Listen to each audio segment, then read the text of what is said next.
तो जो first news है हमारी यहाँ पे, Lok Sabha clears nuclear bill allowing privatisation. तो ये न्यूज़ बेसिकली शांति बिल को लेके है, जिसका फुल फॉर्म क्या है, sustainable harnessing and advancement of nuclear energy for transforming India bill 2025। तो क्या है ये बिल? इस बिल का ऑब्जेक्टिव है कि मेनली जो प्राइवेट सेक्टर है, चाहे वो इंडियन कंपनी हो चाहे फॉरेन कंपनी हो, उसको न्यूक्लियर पावर में एंट्री देना इस बिल का ऑब्जेक्टिव है। और अभी बिल क्या है, राज्यसभा में डिस्कशन के लिए जाएगा। दूसरा है कि क्लीन एनर्जी को बढ़ाना, और तीसरा है जो नेट ज़ीरो गोल है हमारा 2070 तक अचीव करना। और अभी जो न्यूक्लियर पावर कैपेसिटी है इंडिया की वो 8.8 गीगावाट है, जिसे बढ़ा के 100 गीगावाट करना है बाय 2047। गवर्नमेंट का कहना है कि अब स्मॉल मॉड्यूलर रिएक्टर्स आ चुके हैं न्यूक्लियर एनर्जी के लिए, और जो कि सेफ़र हैं, और रिस्क प्रोफाइल पहले जैसा नहीं है। तो सबसे बड़ा जो चेंज किया गया है वो किया गया है basically civil liability for nuclear damages act 2010 में, और जिसमें कि एक क्लॉज रिमूव किया गया है। इसमें अगर जो न्यूक्लियर प्लांट का ऑपरेटर है, वो अगर सप्लायर जो इसको सप्लाई करते हैं, तो सप्लायर से कंपनसेशन वो क्लेम नहीं कर सकते हैं न्यूक्लियर ऑपरेटर्स। तो फॉरेन सप्लायर्स को इससे रिलीफ मिलेगा, और इसी क्लॉज की वजह से पहले जो है फॉरेन कंपनीज इंडिया में नहीं आ रही थी। तो यहाँ पे ऑपोजिशन के मेजर ऑब्जेक्शंस क्या हैं कि जो सप्लायर की लायबिलिटी है उसको हटाना पब्लिक इंटरेस्ट के खिलाफ है, और एक्सीडेंट हुआ तो फॉरेन सप्लायर क्यों जिम्मेदार नहीं होगा। तो यहाँ पे सिविल लायबिलिटी सिस्टम के लिए क्या बोला गया है कि जो ऑपरेटर की लायबिलिटी है ये सिर्फ जो है 3,000 करोड़ तक होगी, और इससे ज़्यादा पैसा उससे डायरेक्टली नहीं लिया जा सकता। और अगर नुकसान हुआ तो न्यूक्लियर जो इंश्योरेंस पूल है उससे पैसा आएगा। तो ये कॉमन इंश्योरेंस फंड होगा जिसमें कि सारे ऑपरेटर्स जो है वो कंट्रीब्यूट करते हैं। और साथ ही एक न्यूक्लियर लायबिलिटी फंड बनाया जाएगा, जिसमें कि इलेक्ट्रिसिटी टैरिफ के थ्रू जो है पैसा जमा होगा। मतलब इनडायरेक्टली कंज्यूमर्स को भी कंट्रीब्यूट करना पड़ेगा। फिर जो नेक्स्ट है यहाँ पे, US labels Venezuelan government a terrorist regime, orders blockade of sanctioned oil tanker tariff. तो यहाँ पे ट्रम्प ने क्या किया है कि जो वेनेजुएला से जितने भी आने जाने वाले ऑयल टैंकर्स हैं, उस पर टोटल और कंप्लीट जो है ब्लॉकेड का ऑर्डर दिया है। और साथ ही प्रेसिडेंट जो वहाँ के वेनेजुएला के हैं, निकोलस मदुरो की गवर्नमेंट को फॉरेन टेररिस्ट ऑर्गेनाइजेशन डिक्लेयर कर दिया है। तो ट्रम्प का आरोप क्या है कि जो वेनेजुएलन गवर्नमेंट है ऑयल का मिसयूज करके खुद को फाइनेंस कर रही है, और वेनेजुएला पर जो है terrorism, drug smuggling, human trafficking के एलिगेशंस लगाए गए हैं। और कुछ दिन पहले ही यूएस ने जो वेनेजुएला का जो ऑयल टैंकर है उस पर उस टैंकर को सीज किया था। तो वेनेजुएला के आसपास जो यूएस की मिलिट्री प्रेजेंस है वो बढ़ती जा रही है, जिसमें फ्यूचर बॉम्बिंग की स्पेकुलेशंस हो रही हैं। और जो वेनेजुएला की इकोनॉमी है उसमें 90% से ज़्यादा जो इनकम ऑयल ऑयल एक्सपोर्ट से आता है। तो ये ऑयल ब्लॉकेट जो है वो वेनेजुएला की इकोनॉमी को और भी ज़्यादा नुकसान जो है वो पहुंचा सकता है। फिर जो नेक्स्ट है यहाँ पे, India reminds Bangladesh of security pledges amid march on Dhaka mission. तो ढाका में बेसिकली एक जो रेडिकल ग्रुप है उसने इंडियन हाई मिशन कमीशन की तरफ मार्च अनाउंस किया। और ग्रुप ने बेसिकली इंडिया पर बांग्लादेशी जो पॉलिटिक्स है उसमें इंटरफेरेंस का आरोप लगाया है। तो मिनिस्ट्री ऑफ एक्सटर्नल अफेयर्स ने इसको कम्प्लीटली फॉल्स बताया, और बांग्लादेश को याद दिलाया कि इंडियन मिशन और वीज़ा सेंटर्स की सिक्योरिटी इंश्योर करना उसकी डिप्लोमेटिक जिम्मेदारी है। और इसी बीच कुछ बांग्लादेशी स्टूडेंट्स के जो एंटी इंडिया स्टेटमेंट्स हैं सोशल मीडिया पर वायरल हुए हैं, जिसमें इंडिया को बेसिकली वो वार्निंग देने जैसा रिमार्क्स भी शामिल हैं। और ये टेंशन ऐसे टाइम पर बढ़ रहे हैं जब इंडिया और बांग्लादेश ने बेसिकली साथ में विजय दिवस साथ में सेलिब्रेट किया, जो 1971 का लिबरेशन वॉर है की शेयर्ड हिस्ट्री को याद दिलाता है। फिर जो नेक्स्ट है यहाँ पे, Tamil Nadu to expand cool roof initiative to 297 government schools. तो ये कूल रूफ इनिशिएटिव क्या है? ये इनिशिएटिव बेसिकली जो तमिलनाडु का अम्बातूर है उसमें एक गवर्नमेंट स्कूल के क्लासरूम की जो छत है और उसकी जो वॉल है उस पर हीट रिफ्लेक्टिव जो वाइट पेंट लगाया गया। और सेंसर्स और मॉनिटरिंग से जो है पता चला कि indoor temperature 1.5 to 3 degree Celsius जो है कम हुआ, जिससे स्टूडेंट्स को गर्मी से रिलीफ हुआ। और अभी क्या है, तमिलनाडु ने अनाउंस किया है कि स्टेट गवर्नमेंट का जो ये इनिशिएटिव है, कूल रूफ इनिशिएटिव, इसको पूरे तमिलनाडु के जो 297 ग्रीन स्कूल्स हैं तक एक्सपैंड करेगी। फिर जो नेक्स्ट न्यूज़ है यहाँ पे, Kerala eyes freight electrification with e truck corridor under PM e drive scheme. तो केरला गवर्नमेंट ने जो नेशनल हाईवे 66 है उस पर एक मॉडल इलेक्ट्रिक ट्रक कॉरिडोर जो है वो डेवलप करना चाहती है, ताकि जो फ्री ट्रांसपोर्ट है उसको इलेक्ट्रिक बनाया जा सके। और ये जो इनिशिएटिव है, ये जो सेंटर की पीएम ई ड्राइव स्कीम के अंडर होगा, जिसका एम क्या है कि क्लीन और जो सस्टेनेबल मोबिलिटी है उसको प्रमोट करना। तो अब क्या है कि स्टेट का जो फ्रीट कॉरिडोर है उस पर high capacity charging stations, grid integration और सपोर्ट का इंफ्रास्ट्रक्चर तैयार करने पर काम चल रहा है। तो ये पीएम ई ड्राइव स्कीम क्या है? PM e drive scheme basically जो है ये एक सेंट्रल गवर्नमेंट की स्कीम है, जिसका मेन गोल है कि जो इंडिया में इलेक्ट्रिक मोबिलिटी है उसको फास्ट ट्रैक करना, खासकर जो कॉमर्शियल, पब्लिक और फ्री ट्रांसपोर्ट है उसको। तो मेन ऑब्जेक्टिव इसका इलेक्ट्रिक व्हीकल प्रमोट करना, जैसे electric buses, trucks, taxis, oil import जो है उसको कम करना, कार्बन एमिशंस और जो एयर पॉल्यूशन है उसको रिड्यूस करना, इंडिया को नेट ज़ीरो टारगेट तक सपोर्ट करना।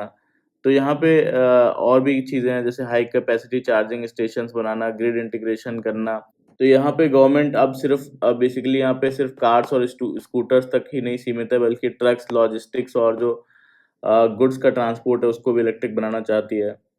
फिर जो नेक्स्ट है यहाँ पे, India Ethiopia natural partners in regional piece connectivity Modi. तो यहाँ पे प्राइम मिनिस्टर नरेंद्र मोदी ने इथोपियन पार्लियामेंट को जो है एड्रेस करते हुए कहा कि इंडिया और इथोपिया नेचुरल पार्टनर्स हैं जो रीजनल पीस, सिक्योरिटी और कनेक्टिविटी के लिए मिलकर काम करते हैं, और ये उनका इथोपिया का पहला बायलैटरल विजिट है।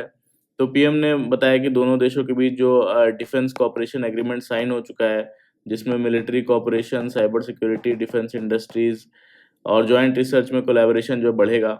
और उन्होंने कहा कि जो ग्लोबल साउथ है अपनी डेस्टिनी खुद लिख रहा है, और इंडिया और इथोपिया का विजन इसमें अलाइंड है।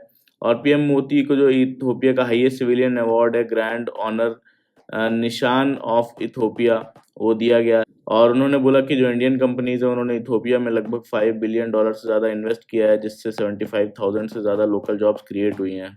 फिर जो नेक्स्ट है यहाँ पे, Rajya Sabha passes bill for 100% FDI in insurance sector. तो लोकसभा के बाद अब राज्यसभा ने भी जो सबका बीमा सबकी रक्षा यानी इंश्योरेंस लॉज अमेंडमेंट बिल जो है वो पास कर दिया है।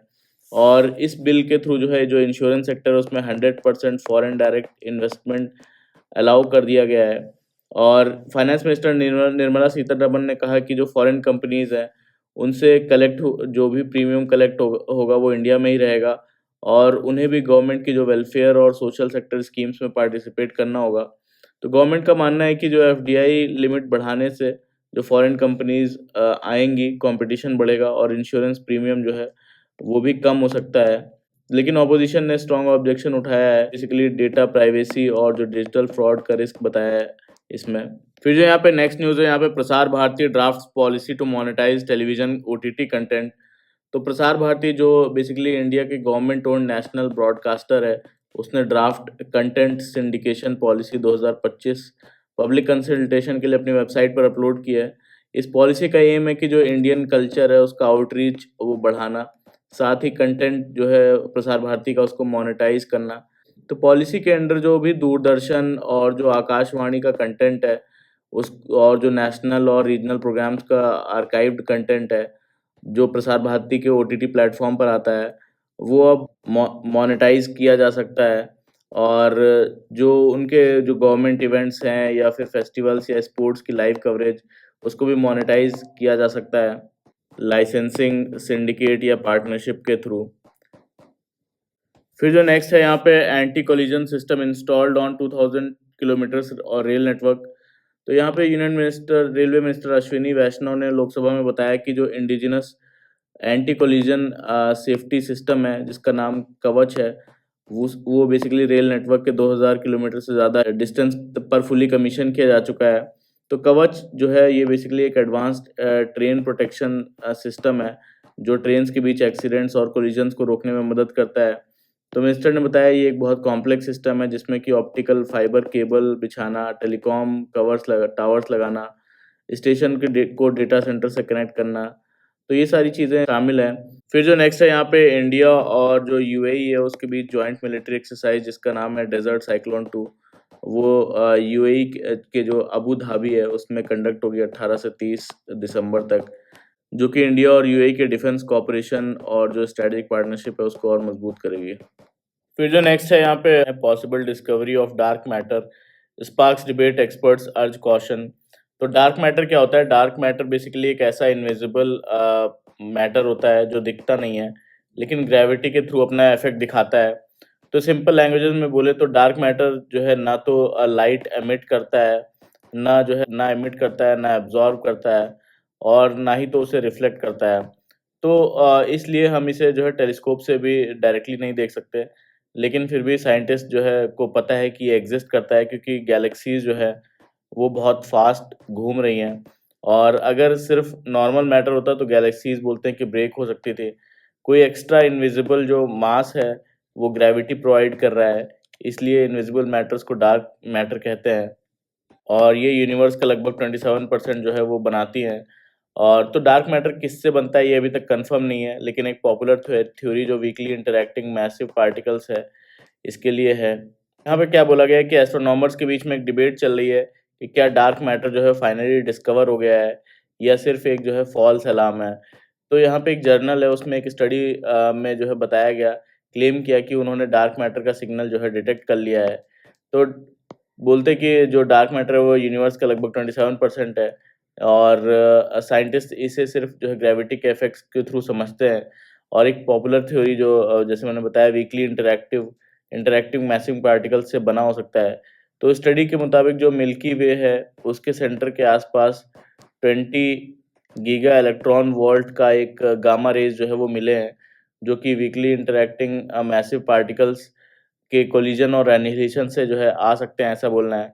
लेकिन एक्सपर्ट्स कॉशियस हैं और एमआईटी के जो साइंटिस्ट हैं उन्होंने कहा है कि ऐसे क्लेम्स पहले भी आए हैं जो बाद में गलत निकले हैं। तो ये जो कोलिजन और एनिहिलेशन है, ये किसी सुपरनोवा, न्यूट्रॉन स्टार या ब्लैक होल से भी जो है आ सकता है। इससे बेसिकली डार्क मैटर की जो फाइनल डिस्कवरी है वो नहीं मानी जा सकती।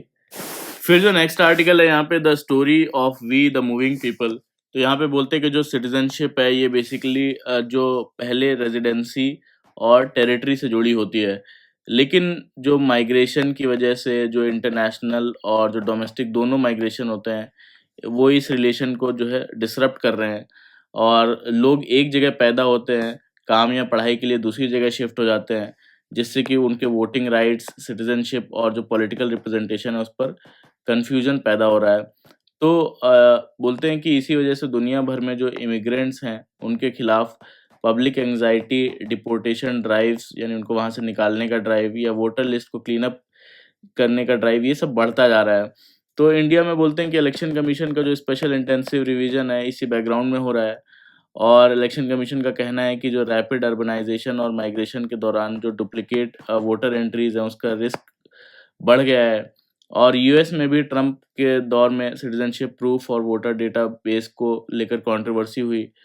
और तो ग्लोबल माइग्रेंट्स का बात करें तो जो ग्लोबली माइग्रेंट्स का जो परसेंटेज है वो तो बहुत ज़्यादा नहीं बढ़ा है, लेकिन जो एब्सोल्यूट नंबर है वो डबल हो चुका है। यानी अगर 1990s से बात करें तो 154 मिलियन जो है इमिग्रेंट्स थे, वो 2024 में बढ़कर लगभग 300 मिलियन से ज़्यादा हो चुके हैं।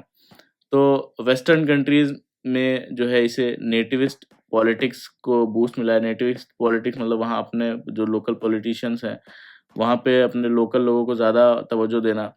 ये और रिच कंट्रीज़ क्या चाहते हैं, वो चाहते हैं जो बेसिकली टेम्परेरी वर्कर्स चाहते हैं, लेकिन जो परमानेंट सिटीज़नशिप है वो देने से बच रहे हैं।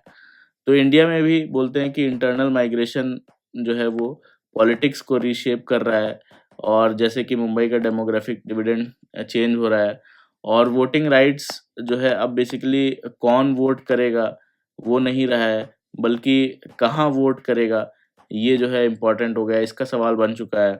और आने वाला जो सेंसस है या फिर स्पेशल इंटेंसिव रिवीजन है या डिलिमिटेशन एक्सरसाइज है, इंडिया की जो पॉलिटिकल पावर डिस्ट्रीब्यूशन उसको गहरा इम्पैक्ट जो है देगा, क्योंकि जो लोगों की मूवमेंट है, माइग्रेशन है, वही फ्यूचर पॉलिटिक्स जो है वो डिसाइड करेगी। यहाँ पे आप लोगों से एक रिक्वेस्ट है कि मेरा वीडियो लाइक ज़रूर किया करिए और अपने फ्रेंड्स के साथ भी शेयर किया करिए, अगर आपको मेरा कंटेंट जो है वैल्यूएबल लगता है तो। फिर जो नेक्स्ट आर्टिकल है यहाँ पे, the changing patterns of India's student migration. तो यहाँ पे बोलते हैं इंडिया में जो स्टूडेंट का माइग्रेशन है उसका एक नया फेज़ जो है सिर्फ एलीट यूनिवर्सिटीज़ और फुल्ली फंडेड प्रोग्राम्स तक लिमिटेड नहीं रहा है। आज ज़्यादातर स्टूडेंट जो है सेल्फ फाइनेंस एजुकेशन के थ्रू फॉरेन जा रहे हैं, जहाँ पे मिडिल क्लास के लोग अपने लोन्स और जो सेविंग्स हैं लगाकर ग्लोबल डिग्री या अपवर्ड मोबिलिटी का सपना जो है वो देख रहे हैं। और मिनिस्ट्री ऑफ एक्सटर्नल अफेयर्स के मुताबिक 2023 में लगभग 13.2 लाख इंडियन स्टूडेंट्स जो है वो 70 से ज़्यादा कंट्रीज़ में पढ़ रहे थे, जो कि 2025 की बात करें तो वो ही 13.8 लाख जो है होने का एस्टिमेट है। और यूएस और कनाडा इसके लिए जो है टॉप डेस्टिनेशंस हैं, followed by UK, Australia and Germany.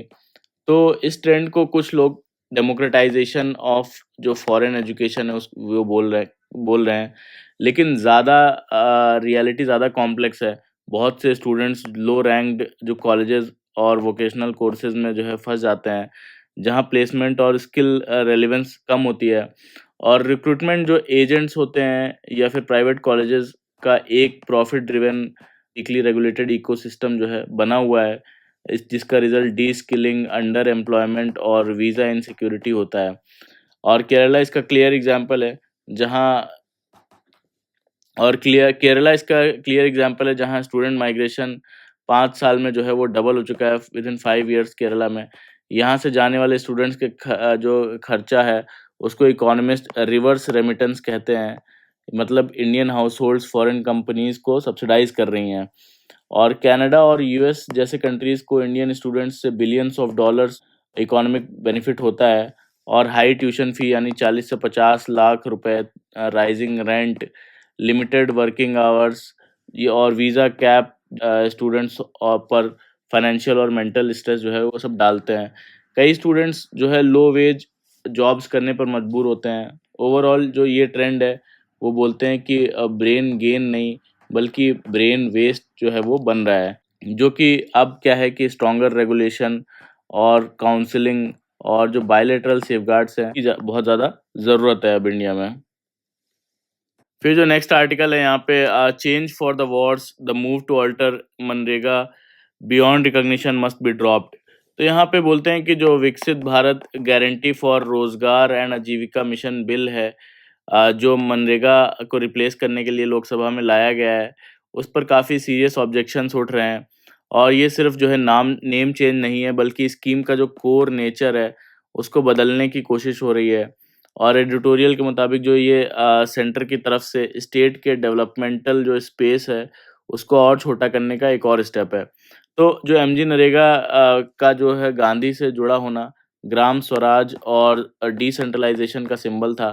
और नए बिल में जो डिसीजन मेकिंग है वो ज़्यादातर सेंटर के हाथ में चली जाती है, जो कि स्पिरिट के खिलाफ है। और क्योंकि जो इसका कोर ऑब्जेक्टिव है डिसेंट्रलाइजेशन और जो ग्राम स्वराज है वो है। और गवर्नमेंट कहती है कि जो इसमें 100 दिन से बढ़ा के 125 दिन जो है डेज़ बढ़ा दिया जाएगा काम के। लेकिन डेटा दिखाता है कि 100 दिन का काम भी बहुत कम हाउसहोल्ड्स को मिल पाता है। और सबसे बड़ा चेंज ये है कि जो एमजी नरेगा के तहत तरह जो सेंटर पूरी जो वेज कॉस्ट है वो अब नहीं उठाएगा। अब स्कीम जो है सेंट्रली स्पॉन्सर्ड होगी, जिसमें कि 60:40 का कॉस्ट शेयरिंग होगा।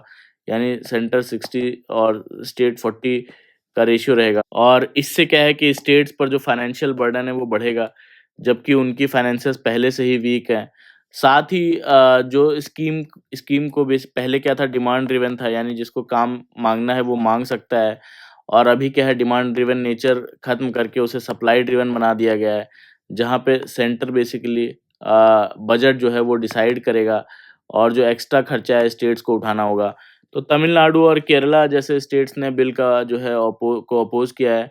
और एडिटोरियल का कंक्लूजन ये है कि जो राम राज्य है और गुड गवर्नेंस है तभी पॉसिबल है जब ग्रास रूट डेमोक्रेसी वो स्ट्रांग हो, जो ये बिल प्रमोट नहीं करता है।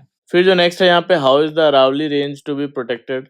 तो यहाँ पे बोलना है कि सुप्रीम कोर्ट ने रिसेंटली अरावली हिल्स की रेंज की जो एक यूनिफॉर्म डेफिनेशन है वो फिक्स कर दी है। और दिल्ली, हरियाणा और गुजरात में अरावली रेंजेस के अंदर नए जो माइनिंग लीज हैं, उस पर टेम्परेरी रोक लगा दी है।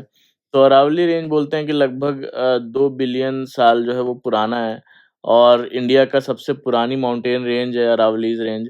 और ये सिर्फ़ जो है पहाड़ियाँ नहीं बल्कि एनवायरनमेंट के लिए एक नेचुरल शील्ड है और अरावलीज़ को थार डेज़र्ट को ईस्ट की तरफ जो है फैलने से रोकता है। तो क्लाइमेट को स्टेबल रखता है और जो ग्राउंड वाटर है उसको रिचार्ज करता है और बायोडायवर्सिटी को भी अरावली रेंज सपोर्ट करता है। तो चंबल, साबरमती और जो लूनी जैसे रिवर्स यहीं से निकलते हैं। तो प्रॉब्लम ये है कि पिछले कुछ डिकेड्स में जो स्टोन्स और जो सैंड माइनिंग है बहुत ज़्यादा हो गई है यहाँ पे। कई जगह इल्लीगल भी है और इससे एयर पॉल्यूशन जो है वो बढ़ा और ग्राउंड वाटर भी गिर गया। इसी वजह से सुप्रीम कोर्ट ने पहले भी हरियाणा के कुछ डिस्ट्रिक्ट्स में माइनिंग जो है बैन की थी और अब कोर्ट ने कहा है कि जब तक जो साइंटिफिक मैपिंग है और जो इम्पैक्ट असेसमेंट है वो पूरा नहीं हो जाता, तब तक नए जो माइनिंग अप्रूवल्स हैं उनको अप्रूवल नहीं मिलेगी। कोर्ट ने ये भी देखा कि जो स्टेट हैं वो अरावलीज़ को अलग-अलग तरीके से डिफ़ाइन कर रहे थे और जिससे जो लूपहोल्स बनते थे जिसको एक्सप्लॉइट करके जो इल्लीगल माइनिंग होती थी। तो इस कन्फ्यूज़न को ख़त्म करने के लिए कमेटी बनाई गई और फाइनली डिसाइड हुआ कि जो 100 मीटर्स से ऊपर की हिल्स जो है वो अरावलीज़ का हिस्सा मानी जाएगी। और कोर्ट ने कंप्लीट माइनिंग बैन इसलिए नहीं लगाया क्योंकि पास्ट एक्सपीरियंस में टोटल माइनिंग से जो इल्लीगल माइनिंग और सैंड माफियाज जो है वो बढ़ गए थे। तो कोर्ट ने एक बैलेंस्ड अप्रोच लिया है यहाँ पे और जिसमें कि existing legal mining strict rules के साथ जो है सेंसिटिव एरियाज में ज़ीरो माइनिंग और long term sustainable mining plan बनाने का ऑर्डर दिया गया है। फिर जो नेक्स्ट है यहाँ पे overseas bill betrays migrant workers. तो यहाँ पे overseas mobility facilitation and welfare bill 2025 के बारे में बात हो रही है। तो जो बोलते हैं कि इंडिया के इकोनॉमिक ग्रोथ के पीछे लैक्स और करोड्स ऑफ लेबर जो माइग्रेंट्स हैं उसका पैसा लगा है, ज़्यादातर जो उत्तर प्रदेश, बिहार और केरला से। और ये वर्कर्स जो है gulf countries, south east Asia और मिडल ईस्ट में जो है कंस्ट्रक्शन, डोमेस्टिक वर्क और फैक्ट्रीज़ में काम करते हैं और वो काम करके बिलियंस ऑफ डॉलर्स रेमिटेंस जो है वो वापस भेजते हैं। लेकिन जो overseas mobility facilitation and welfare bill है, ये जो पार्लियामेंट में है, उनकी प्रोटेक्शन के बजाय जो है इनकी एक्सप्लॉइटेशन को जो है और ईज़ी बना सकता है, ऐसा इस पूरे आर्टिकल का बोलना है। तो यहाँ पे बोलते हैं कि ये जो बिल है ये डीरेगुलेशन का ट्रोजन हॉर्स है और 2021 का जो ड्राफ्ट माइग्रेंट जो है में माइग्रेंट्स को खुद कोर्ट जाकर वो एक्सप्लॉइटर्स के खिलाफ केस करने का राइट मिलता था इस ड्राफ्ट में, जो कि 2025 के वर्जन में इसे हटा दिया गया है।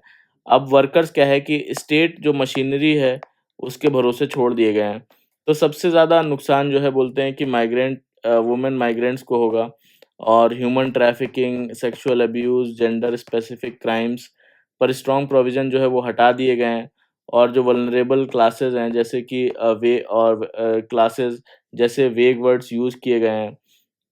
तो रिक्रूटमेंट एजेंसीज़ पर जो है कंट्रोल भी वीक हो गया है।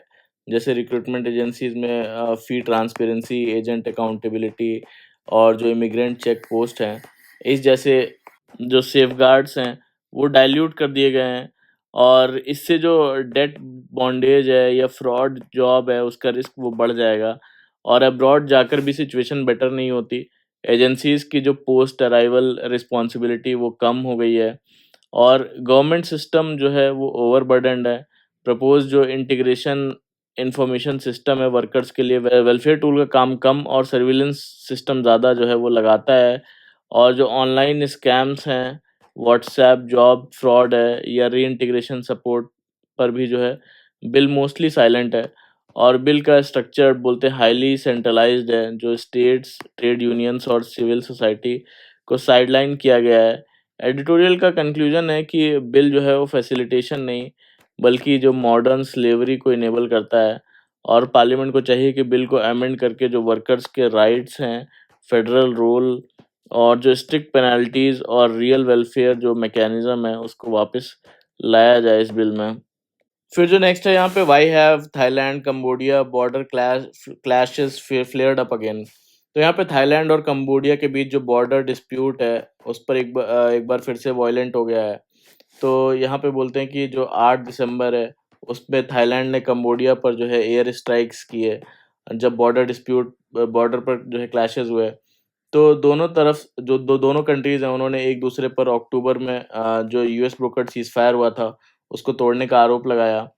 तो यहाँ पे डिस्प्यूट का मेन मुद्दा बेसिकली क्या है कि जो 817 किलोमीटर का लंबा एक अनडिमार्केटेड बॉर्डर है, जो कॉलोनियल एरा के जो ट्रीटीज़ हैं, उससे जुड़ा हुआ है।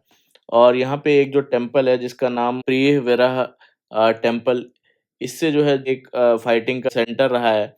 और 1962 और 2013 में जो इंटरनेशनल कोर्ट ऑफ जस्टिस है, उसने टेम्पल और जो ज़्यादा एरिया है बॉर्डर का, कंबोडिया का माना है। लेकिन नेशनलिज़्म दोनों जो है साइड से जो है वो टेंशन बढ़ाता है, तो इसी वजह से ये क्लैशेज़ बढ़ते हैं।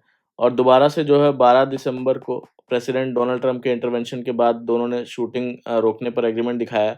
लेकिन दोबारा से थाईलैंड ने बोला कि जो है थ्रेट्स खत्म होने तक जो है मिलिट्री एक्शन जारी रहेगा। तो आगे बोलते हैं इसके लिए क्या करना होगा। एक तो डी-एस्केलेशन जो है, ट्रूप विथड्रॉल और डी-माइनिंग जो है, और सीरियस डिप्लोमैटिक टॉक्स, ये इसके बिना रास्ता नहीं निकल सकता, और कॉन्फ्लिक्ट इसके बिना दोबारा रिपीट होता रहेगा। फिर जो नेक्स्ट है यहाँ पे India Oman to sign free trade pact today. तो यहाँ पे इंडिया और ओमान के बीच में फ्री ट्रेड एग्रीमेंट साइन जो है करने जा रहे हैं, जिसमें कि textile, footwear, automobiles, James and jewellery, renewable energy और जो ऑटो कंपोनेंट्स हैं, वो जैसे सेक्टर्स में बड़े अपॉर्चुनिटीज़ मिलेंगे। और कॉमर्स मिनिस्टर पीयूष गोयल ने कहा कि ओमान के थ्रू इंडिया को gulf cooperation council, eastern Europe, central Asia and Africa के मार्केट्स तक जो है बेटर एक्सेस वो मिलेगा। और इंडिया ओमान के जो कॉम्प्रिहेंसिव इकोनॉमिक पार्टनरशिप एग्रीमेंट जो डायलॉग है वो 2023 से चल रहे हैं। तो दोनों देश जो है बेसिकली यहाँ पे एनर्जी ट्रांजिशन, इंफ्रास्ट्रक्चर, जो लॉजिस्टिक्स है या फूड सिक्योरिटी है, स्टार्टअप इकोसिस्टम है, उसमें कोलैबोरेशन बढ़ा सकते हैं, जिसमें कि ट्रेड और इन्वेस्टमेंट को स्ट्रॉन्ग बूस्ट मिलेगा। फिर जो नेक्स्ट है यहाँ पे पार्लियामेंट्री कमिटी मूव्स टाइटर टाइमलाइन इन आईबीसी ओवरहॉल। तो ये इंसॉल्वेंसी एंड बैंक्रप्सी कोड 2016 से जुड़ा हुआ है। तो ये क्या है, ये इंडिया में लॉ बताता है कि जब कोई कंपनी या इंडिविजुअल जो है अपना लोन जो है टाइम पर वापस नहीं कर पाता, तो उसका लीगल सॉल्यूशन कैसे होगा।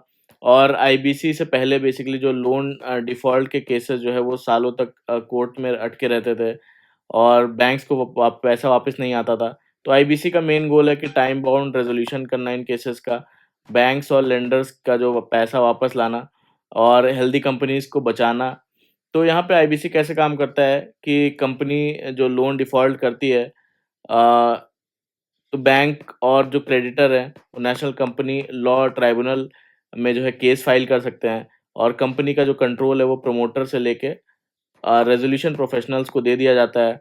और कमिटी ऑफ क्रेडिटर्स जो है, जिन बैंक्स या फिर क्रेडिटर्स ने लोन दिया है, वो डिसाइड करती हैं कि कंपनी को रिवाइव करना है न्यू ओनर या प्लान के साथ, या फिर उसे लिक्विडेट करना है एसेट या पैसे बेचकर। तो ये प्रोसेस बाउंड टाइम होता है, नॉर्मली 330 डेज़ के अंदर जो है डिसीज़न लेना होता है। यहाँ पे उसी के लिए एक सेलेक्ट कमिटी बनाई गई थी। न्यूज़ में ये बताया कि सेलेक्ट कमिटी बनाई गई थी, जिसने इम्पोर्टेंट रिफॉर्म सजेस्ट किए गए हैं, ताकि जो इंसॉल्वेंसी प्रोसेस है उसको फास्ट, क्लियर और इफेक्टिव बनाया जा सके। तो कमिटी ने कहा है कि जो क्रेडिटर इंसॉल्वेंसी इनिशिएटेड इंसॉल्वेंसी है, ग्रुप इंसॉल्वेंसी है, या फिर क्रॉस बॉर्डर इंसॉल्वेंसी है, उसके रूल्स को और ज़्यादा रैशनलाइज़ करना चाहिए। साथ ही जो इंसॉल्वेंसी ट्राइब्यूनल्स हैं, उनके लिए फिक्स टाइमलाइन्स होनी चाहिए, ताकि केसेस जो है वो लटके ना रहें। और जो ग्रुप इंसॉल्वेंसी है, उस पर कमिटी ने कॉशन दिया कि इंडियन जो क्रेडिटर्स हैं, उनको ध्यान में रखा जाए। तो ये एक बड़ा चेंज ये सजेस्ट हुआ है कि जो रेज़ोल्यूशन प्रोफ़ेशनल्स हैं, उनको ऑटोमैटिकली लिक्विडेटर ना बनाया जाए, ताकि कॉन्फ्लिक्ट ऑफ इंटरेस्ट ना हो। और साथ ही जो national company law tribunal appeals को 3 मंथ्स के अंदर डिस्पोज़ करने का जो है स्टैट्यूटरी टाइमलाइन प्रपोज़ किया गया है इसके अंदर। फिर जो नेक्स्ट न्यूज़ है यहाँ पे, Putin says Russia will seek to extend gains in Ukraine if peace talks falter.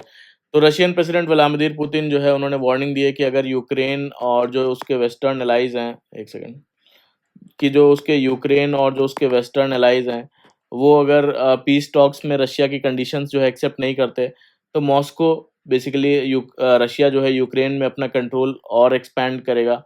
Putin ने कहा कि रशिया पहले डिप्लोमेटिक सॉल्यूशंस चाहता था, लेकिन अब जो है मीनिंगफुल डायलॉग्स फेल होते जा रहे हैं, तो मिलिट्री एक्शन से अपना गोल अचीव करेगा। तो उन्होंने क्लेम किया कि रशिया की जो आर्मी है फ्रंट लाइन पर स्ट्रैटेजिक इनिशिएटिव होल्ड कर रही है, और रशिया अपने बॉर्डर के पास की जो बफर सिक्योरिटी जोन है वो और भी ज़्यादा बढ़ाएगा। तो ये था पूरा आज का हमारा द हिंदू का न्यूज़ डिस्कशन। तो अच्छा लगा हो तो प्लीज़ लाइक करिएगा मेरा वीडियो, कमेंट करके बताइएगा कैसा लगा, सब्सक्राइब कर लीजिएगा मेरा channel. Thank you very much for the discussion.